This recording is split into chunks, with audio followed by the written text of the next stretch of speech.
제가 나누려는 말씀은 잉태라는 주제로 나누려고 합니다. 잉태. 한 아이가 출산이 되려면, 저는 아이를 낳지 않았지만 출산이 되려면 굉장히 많은 아픔, 힘겨움을 감수해내야 한다고 합니다. 근데 간혹 출산하신 부모님들 중에 아이를 낳고 나면 다 이제 더 이상 얘를 안 낳을 거야 라고 하면서도 주변에 예쁜 아기가 보이면 또 아기를 낳고 싶다는 생각을 갖는다고 해요. 근데 그만큼 생명에 대한 고귀함과 축복이 형용할 수 없는 기쁨이기도 하지만 그 기쁨을 감내하는 데에는 우리가 도무지 감당할 수 없던 지점을 통과해야 된다는 것을 생각해 보게 됐어요. 여러분, 세상의 섭리에 반드시 있는 게 있는데 잉태를 위해선 뭐가 있어요? 생명의 출산을 위해선 반드시 잉태의 기간이 있어야 한다라는 겁니다. 여러분, 하나님의 자녀가 된다는 것, 하나님의 광야를 이끌어서 약속의 땅으로 이끌어 가신다는 것, 그리스도인이 된다라는 것, 우리는 예수의 피값으로 잉태의 고난과 어려움을 경험하진 않지만 우리를 대신하여 겪으신 그 어떤 분의 일을 떠올립니다. 그리고 우리가 그리스도인으로 예수를 믿고 나 이제 그리스도인이 되기로 마음을 먹는 순간 예수의 일은 남의 얘기가 아니라 우리의 삶의 이야기로 바뀌기 시작을 합니다. 여러분, 우리가 처음 그리스도인이 되었을 땐 예수의 죽으심을 믿기만 하면 됐지만 믿음 이후로부터 우리가 이제 믿음으로 가는 길에는 이제 예수가 가신 길이 내 길이 되어집니다. 오늘 말씀 하나만 나눌 건데 창세기 15장 13절의 말씀이에요. 여러분, 이 말씀 그냥 지나쳤을 거예요. 무슨 뜻이지? 이런 생각도 안 하고 넘어갔을 분들이 많을 겁니다. 제가 읽어드릴게요. 여호와께서 아브라함에게 이르시되 너는 반드시 알라. 내 자손이 이방에서 객이 되어 그들을 섬기겠고 그들은 400년 동안 내 자손을 괴롭히리니 14절 그들이 섬기는 나라를 내가 징벌할지며 그 후에 내 자손이 큰 재물을 이끌어 나오리라. 여러분, 이 말씀이 언제 하신 건지 아세요? 하나님께서 아브라함에게 별과 같이 모래와 같이 많은 자손을 주겠다 하고 하신 약속 이후에 하시는 말입니다. 근데 이 과정이 너무 이상하지 않아요? 하나님께서 별과 같이 모래와 같이 많이 해주시겠대요. 근데 그 사이에 뭐를 두시냐면 400년 동안 이방인의 객이 되게 하시겠고 그 안에서 그 땅에서 거류민처럼 객처럼 고난과 어려움의 과정을 거칠 거래요. 그리고 내가 너희를 돌아오게 할 거래요. 여러분, 하나님이 여러분들에게 모래와 같이 별과 같이 많은 후손을 주실 거라면 왜 이 과정을 중간에 뜬금없이 하셨을까? 생각 안 해보셨어요? 이상하잖아요. 아브라함이 지금 가나안 땅에 온 것조차도 하나 의지할 것 없는 상황 속에서 하나님 믿고 왔는데 하나님이 이제 앞으로 주실 복도 400년 동안 너의 자손이 이방 땅에 있어야지만 된대요. 그러고 나서야 내가 그 민족을 내 백성으로 받아들이겠대요. 만들어내시겠다는 거죠. 근데 이걸 지금 아브라함에게 이야기를 하고 있는 겁니다. 이게 어떤 이야기, 우리식으로 풀이를 하자면 하나님이 여러분을 구원하셨습니다. 아멘? 근데 예수님께서 이렇게 말하는 거예요. 마태복음 5장에서 말씀처럼 의를 위해서 박해를 받는 자는 천국이 그들의 것이며 심령이 가난한 자가 복을 받을 것이요 나를 위해 핍박받는 자가 복을 받을 것이요. 이 얘기입니다. 우리가 예수를 믿을 땐 아무런 과정이 없는 믿음 같지만 하나님이 우리에게 믿으라고 하실 땐 생명을 잉태하는 이 과정이 숨겨져 있다라는 겁니다. 우리는 생명을 너무 가볍게 생각합니다. 예수님께서 십자가를 통해서 우리에게 주신 생명은 도무지 우리가 할 수 없는 일을 받아들인 거예요. 그리고 그분이 우리에게 그 믿음으로 나오게 하신 일은 도무지 우리가 할 수 없는 그 일을 하게 하시도록 만드신 일이에요. 그래서 우리는 그 할 수 없는 일을 하기 위해 예수가 하신 일을 도전해야만 합니다. 우리는 할 수 없어요.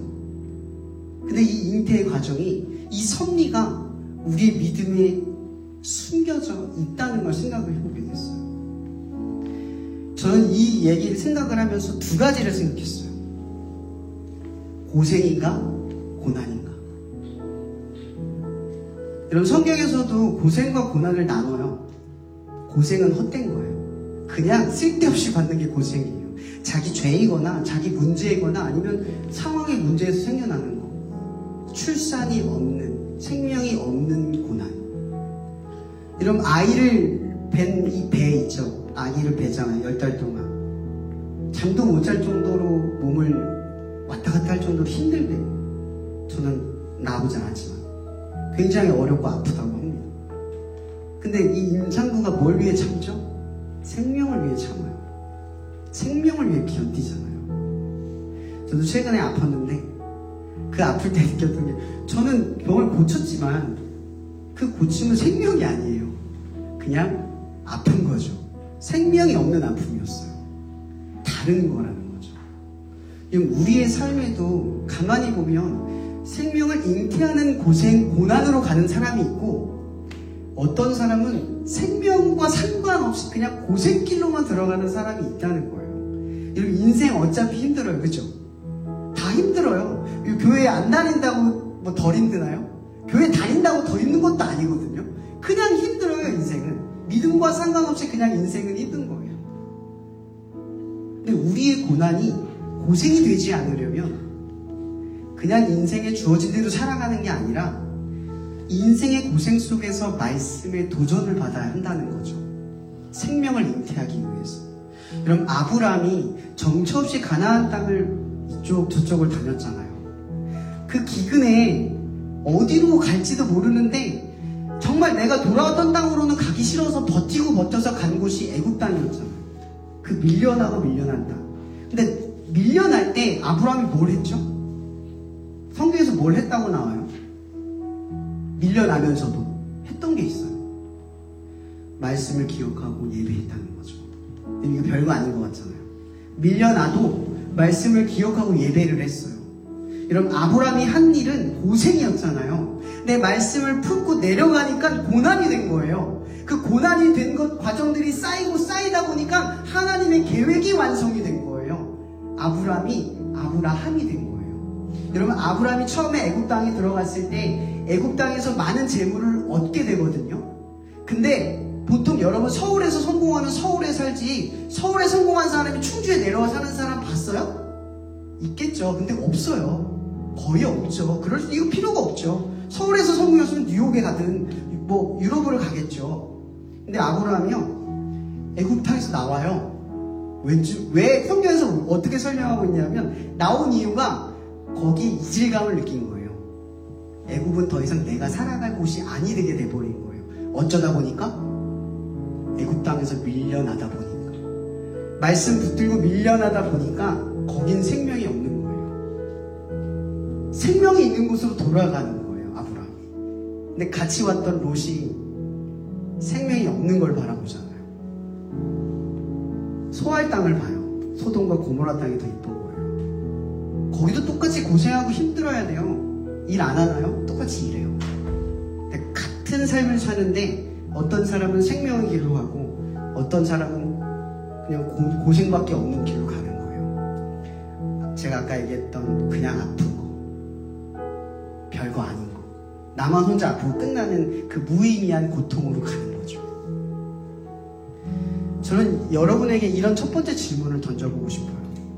여러분, 저는 그리스도인으로 산다는 건 하나님의 말씀으로 자처하는가가 있는가? 말씀 속에 내가 자처하려 드는가? 그게 되게 중요한 질문 같아요. 그럼 광야는 뭐라고 생각하세요? 여러분의 삶이 광야인가요, 그냥? 내 삶은 진짜 광야야. 그냥 다 광야라고 느껴지십니까? 아니요. 여러분, 광야는요, 예수님께서 처음 성령을 받을 때 어디로 가셨죠? 어디로 가셨어요? 처음 성령을 받고.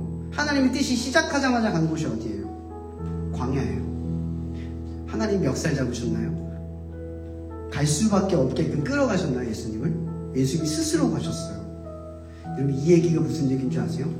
광야란 여러분들이 어쩔 수 없이 살아가는 인생이 아니라 내가 하나님을 믿고 자처하는 곳, 거기가 광야예요. 근데 많은 사람들이 착각을 해요.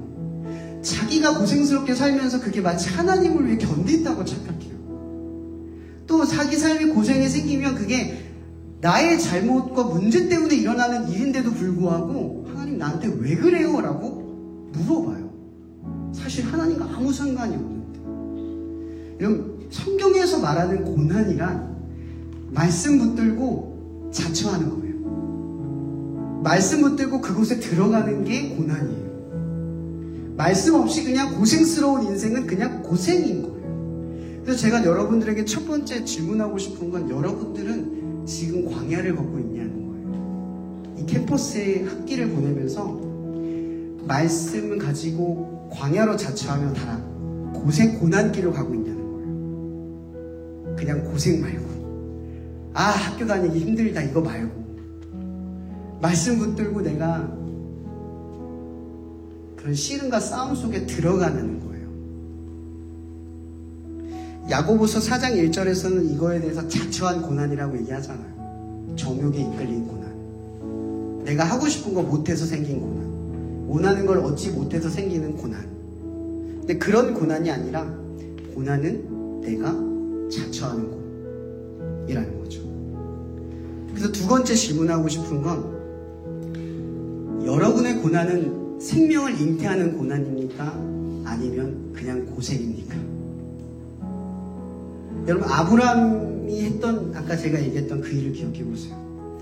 아브라함이 그 일을 지켰을 때 말씀 가지고 애굽에 밀려나기도 하고 여기저기 끌려다니기도 하고, 아비멜렉의 권세 앞에 무릎 꿇기도 하고, 내 아내를 누이라고 말하는 비참함을 겪는 그 순간순간들이 있었잖아요. 그죠? 그 순간순간 겪었을 때 여러분, 아브라함 입장에서 본다면 내가 무슨 하나님의 큰 계획이야 생각 안 들겠어요? 아브라함도 그렇게 들지 않을까요? 자기 아내를 아내라도 못하고, 기근 앞에 쓸려가는 인생이, 말씀도 못 지키고 믿음대로 못 살고, 그런 인생인데도 어떻게 내 인생에서 하나님의 거룩한 뜻이 이루어져 라고 상상할 수 있었겠어요? 근데 아브라함의 그런 인생에 하나님의 계획이 완성된다면, 여러분, 성경의 이야기를 믿는다면 여러분 인생도 그런 인생 아닙니까? 다른 인생인가요?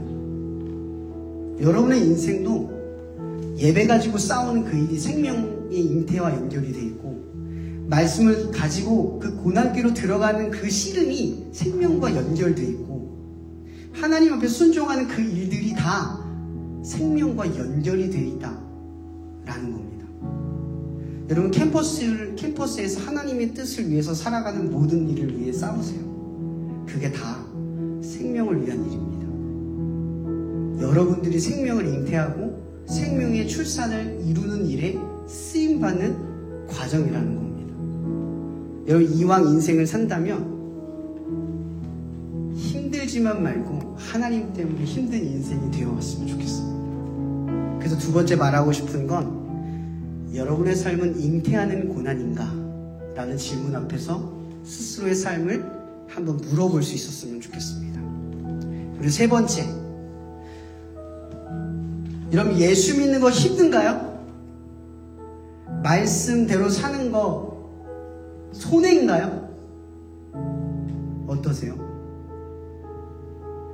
여러분, 예수님께서 마태복음 5장에 분명히 말씀하셨거든요. 심령이 가난한 자가 복이 있다고 하셨죠. 심령이 가난한 자에게 고생이 있다고 하지 않았어요. 의를 위해 핍박을 받는 사람 고난스럽다 얘기하지 않았어요. 천국이 그들 것이라고 했어요. 온유한 자 다 양보만 하면서 빼앗길 거라고 하지 않았어요. 하나님의 기업이 너희 것이라고 했어요. 여러분, 하나님의 뜻대로 살아가는 게 아브라함처럼 고생일 것 같지만 사실 그 길은 복된 길인 줄 저는 압니다. 여러분도 아세요? 거기가 정말 행복한 길인지. 많은 사람들이 착각하는 것 중에 하나가, 여러분, 복음은 행복하라고 믿는 거 아닙니다. 착각하지 마세요. 진짜 복음은 구원받으려고 믿는 거예요. 구원받으려고. 근데 구원받는 인생이 행복한 거예요. 근데 이걸 거꾸로 하는 사람들이 많아요. 행복하면 구원받은 줄 알아요. 그럼 안 행복하면 구원 안 받은 건가요? 성경은 그렇게 얘기하지 않아요. 행복하지 않은 인생이어도 상관없어요. 행복해도 그것도 상관없어요. 구원받는 인생이면 그 길이 복된 길인 줄 압니다. 구원받는 인생이 행복한 길인 줄 아는 거예요. 여러분, 어느 순간부터 복음의 목적이 행복으로 자꾸 치우쳐가요. 원하는 걸 이루는 쪽으로 자꾸 치우쳐가요. 근데 복음이 2000년부터 지금까지 얘기했던 한 가지 스토리는 다 구원에 대한 이야기밖에 없어요. 구원. 아무리 행복해도요, 구원 못 받으면 아무것도 아니에요, 복음에서는. 근데 아무리 불행해도요, 구원 받으면 해피엔딩인 거예요. 근데 우리는 그게 없다는 거죠. 전 마지막 질문으로 이런 말을 하고 싶어요. 하나님을 위해 가는 그 고난길이 복된 길인 줄 믿으십니까? 이 길이 좋은 길임을 믿고 고난 속으로 들어가십니까? 이 길이 하나님이 내게 주신 고든 길, 틀림없는 길인 줄 알고 들어갈 줄 아십니까? 저는 여러분들에게 그냥 이 세 가지 질문만 하고 싶어요. 히브리서 9장 27절에 보면 이런 말씀이 있습니다. 한 번 죽는 것은 사람에게 정해진 것이요 그 후에는 심판이 있으리. 여러분, 두려워하라고 이 말 하는 거 아닙니다. 우리의 엔딩은 정해져 있어요. 어떻게 살든 죽습니다. 근데 하나님은 그 엔딩을 미리 바꾸어 놓으셨어요. 믿음만 있다면, 나를 믿기만 한다면 그 엔딩은 여러분들이 바꿀 수 있는 엔딩입니다. 그리고 끝으로 이런 말입니다. 어떤 길은 사람이 보기에 필경 바르나 사망의 길이다. 여러분 보기에 세상이 좀 더 나아 보이고 좋아 보이는 그 길이 사실은 사망의 길일 수 있다라는 것. 그래서 끝으로 이 말씀을 꼭 전하고 싶어요. 십자가의 도, 멸망하는 자에게는 미련한 곳이요 구원을 받는 우리들에게는 하나님의 능력이 됨이라. 여러분, 꼭 이걸 기억하십시오. 고생 말고 고난으로 들어가십시오. 고난은 고생이 아니라 복되고 행복한 길인 줄 믿는 이 학업 생활이 되었으면 좋겠습니다. 그리고 여러분의 고난을 통해서 다 섬기시는 분들이잖아요. 다 열성이 있는 분들이잖아요. 그냥 향방 없는 고생길에서 생명 없는 고생이 아니라 생명을 잉태하고 그 출산의 경험을 경험하는, 그래서 그 기쁨을 또 배워서 고생길인데 또 아이를 갖고 싶다고 생각하는 그 임산부처럼 우리에게도 고난이 많지 커다란 기대로 바뀔 기적이 여러분의 삶에 있기를 축복해 봅니다. 이 시간 우리와 상관없는 그 변하지 않는 하나님의 신실하신 사랑이 날마다 그 잉태의 생명의 고난 속에서 우리의 구원을 이루실 그리스도의 은혜와 날마다 이 고난과 어려움 속에서 믿음의 길을 걸어가는 그 생명의 길로 접어들어가는 그 기쁨의 길로 결단하여 나아가는 당신의 사랑하는 자녀들 머리머리 위에 언제나 함께 하셔서 섭리 위에 계신 그 섭리하시는 하나님을 경험하는 능력의 하나님을 아는 자리 되도록 예수의 이름으로 축복하며 축원하며 기도합나이다. 아멘.